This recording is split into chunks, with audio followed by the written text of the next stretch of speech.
Welcome to నవలా హృదయం. ఈరోజు వీడియోలో వసంత శిశిరం నెక్స్ట్ పార్ట్ చూసేద్దాం. కథలోకి వెళ్ళిపోదాం రండి. కాలేజ్ నుండి వచ్చిన శిశిర ఉమలు ఫామ్ హౌస్ లోకి వెళుతుండగా అక్కడికి చేరుకున్నాడు వసంత్. హాస్పిటల్ నుంచి చెప్పకుండా వచ్చేసినందుకు అతడు ఏమంటాడో అన్నది ఉమ భయం. శిశిర మాత్రం స్థిరంగా అతని కళ్ళల్లోకి చూస్తూ నిలబడింది. ఆమె ఎదురుగా నిలబడిన వసంత్ కోపంగా శిశిర చెయ్యి పట్టుకుంటూ, ఇక్కడికి రావడానికి నేను నీకు అనుమతి ఇవ్వలేదే. ఓ, ఇలా పారిపోవాలనే సూసైడ్ చేసుకునే ప్రయత్నం చేశావా అని వెటకారంగా అన్నాడు.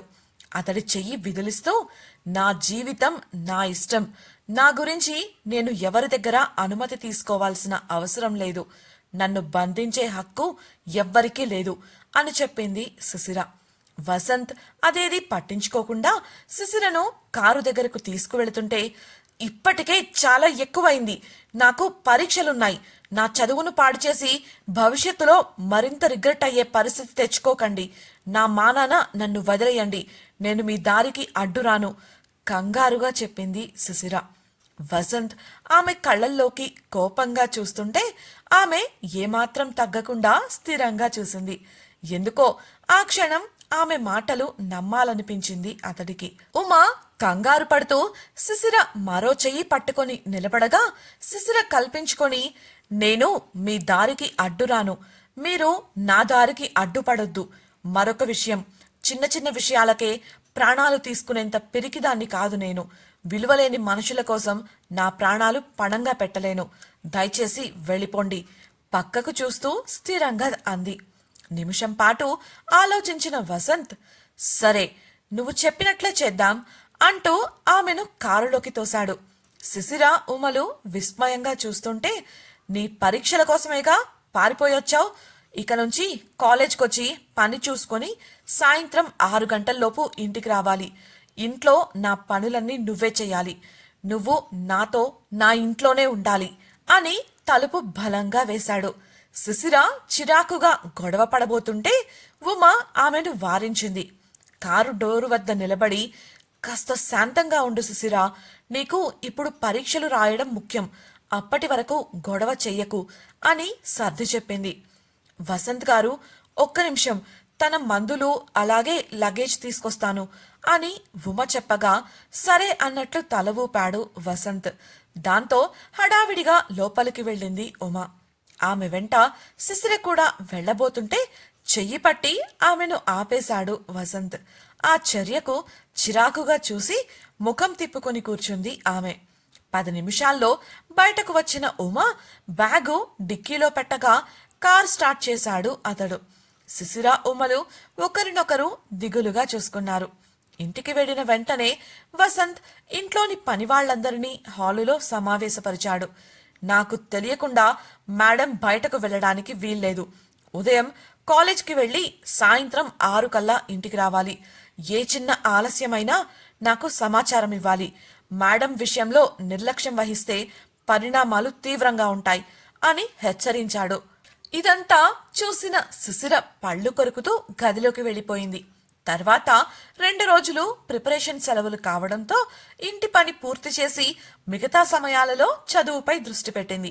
2వ రోజు సాయంత్రం వసంత్ లేని సమయం చూసుకుని శిశిరను పరామర్శించే పేరుతో ప్రేమ నివాసంలో అడుగుపెట్టింది సౌమ్య. ఆ సమయంలో తన గదిలో కూర్చొని ఎగ్జామ్ టాపిక్స్ పైకే పెద్దగా రివైజ్ చేస్తోంది శిశిర. తలుపు తెరిచి ఉండటంతో నేరుగా గదిలోకి వెళ్ళింది సౌమ్య. పూల బొకేతో కనిపించిన సౌమ్యను చూసి, ఎందుకొచ్చావు అని అడిగింది శిశిర. అదేంటి శిశిర అలా మాట్లాడతావు, నీకు ఇలా జరిగింది నా వల్లే అని పరామర్శించిపోదామని వచ్చాను. అదే నువ్వు నా వల్లే సూసైడ్ చేసుకోబోయావు కదా. అమాయకంగా ముఖం పెట్టి రాగాలు తీసింది సౌమ్య. ఇక చాలు ఆపు నీ నాటకాలు, మిస్టర్ వసంత్ ఇంట్లో లేరు కాబట్టి వాటితో నీకు పని లేదు విసుక్కుంది శిశిర. పెద్దగా నవ్వుతూ, అయితే నీ పొగరింకా దిగలేదన్నమాట, సరేలే ఉండని, అదే నా దారి సులభం చేసింది అన్న సౌమ్యను అనుమానంగా చూసింది శిశిర. అదే నువ్వు ఎంతకెంతకు పొగరు చూపించి వసంతను దూరం పెడుతున్నావో అతడు అంతలా నాకు దగ్గరవుతున్నాడు. నమ్మట్లేదు కదా? కావాలంటే ఇది చూడు అంటూ కొన్ని ఫోటోలను శిశిర ముందు పెట్టింది. అందులో సౌమ్య వసంతులు పక్కపక్కనే కూర్చోవడం, మాట్లాడుకోవడం, అలాగే కలిసి నడుస్తున్న ఫోటోలు ఉన్నాయి. నిజానికి అది సౌమ్య హాస్పిటల్లో వసంత్కు సర్ది చెప్పే వంకతో అతన్ని ముట్టుకున్నప్పటి ఫోటోలు. సీక్రెట్గా ఛాయే తీసింది. అయితే ఒక ఫోటో మాత్రం వసంతది కాదు. కానీ వసంత్లానే ఉండటం వల్ల వసంతేనా కాదా అన్న అనుమానం మొదలైంది శిశిరకు. కారణం వసంత్ సౌమ్య చెయ్యి పట్టుకొని పక్కపక్కనే నడిచారంటే నమ్మశక్యంగా లేదు శిశిర మనసుకు. కానీ ఎప్పుడైతే అతడు సౌమ్య చెప్పిన సూసైడ్ కథను నమ్మాడో అప్పుడే అతనిపై ఆశలు వదులుకుంది శిశిర. డబ్బున్నోళ్ల పవర్ ప్లేలో తాను బలి కావాలని అనుకోవడం లేదు. ఫ్లోలో వెళుతూ మెల్లగా తప్పకుండా వసంత్ కోరుకున్న జీవితానికి దారి ఇవ్వాలని, అదేనండి అతడు సౌమ్యతో జతకట్టడానికి అడ్డు తప్పుకోవాలని నిర్ణయించుకుంది. ఇది అతడి నిర్ణయాలకు విలువిచ్చి కాదు, తన జీవితానికి విలువిచ్చుకొని. ఎవరి చదరంగం ఆటలోనో పావుగా మారి మరణించడం ఆమెకు ఇష్టం లేదు. అందుకే ఫ్లోలో వెళుతూ సమయం వచ్చినప్పుడు సైడ్ అవ్వాలని ఫిక్స్ అయింది.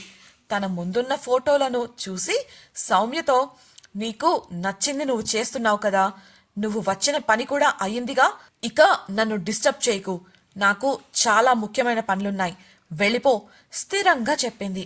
ఆ మాటకు పళ్ళు కొరుకుతూ, ఓడిపోతున్నప్పుడు ఇలానే అనిపిస్తుందిలే, ఆ అక్కస్తోనే ఇలా మాట్లాడుతున్నావు అంది సౌమ్య. అవును ఒప్పుకున్నానుగా, ఇక వెళ్ళు అని శిశిర కోపంగా చెప్పేసరికి విసుగ్గా బయటకు నడిచింది సౌమ్య. ఆగు అన్న శిశిర పిలుపుకు వెనక్కు తిరిగి చూసింది. ఈ చెత్తను నీతో తీసుకువెళ్ళు అన్న శిశిరను, ఏ చూడలేకపోతున్నావా, కుళ్ళుకుంటున్నావా అని గర్వంగా అడిగింది సౌమ్య. నిట్టూరుస్తూ, తీసుకెళ్తావా లేదంటే సాయంత్రం డిన్నర్లో ఆయనకు ఇవి కూడా సర్వ్ చేయమంటావా? నువ్వు ఈ ఫోటోలు ఆయనకు తెలియకుండా తీసావని నాకు తెలుసు. ఇవి నా దగ్గరకు ఎలా వచ్చాయని ఆ మనిషి ఆలోచిస్తే ఏమవుతుందో నీకు తెలుసు అని స్థిరంగా చెప్పింది శిశిర. దాంతో సౌమ్య గతుక్కుమంది. ఈ ఫోటోలు కానీ వసంత్ దగ్గరకు వెళితే తనపై అనుమానం మొదలవుతుంది. అప్పుడు తాను ఇప్పటి వరకు చేసిన పనులన్నీ బయటపడిపోతాయి.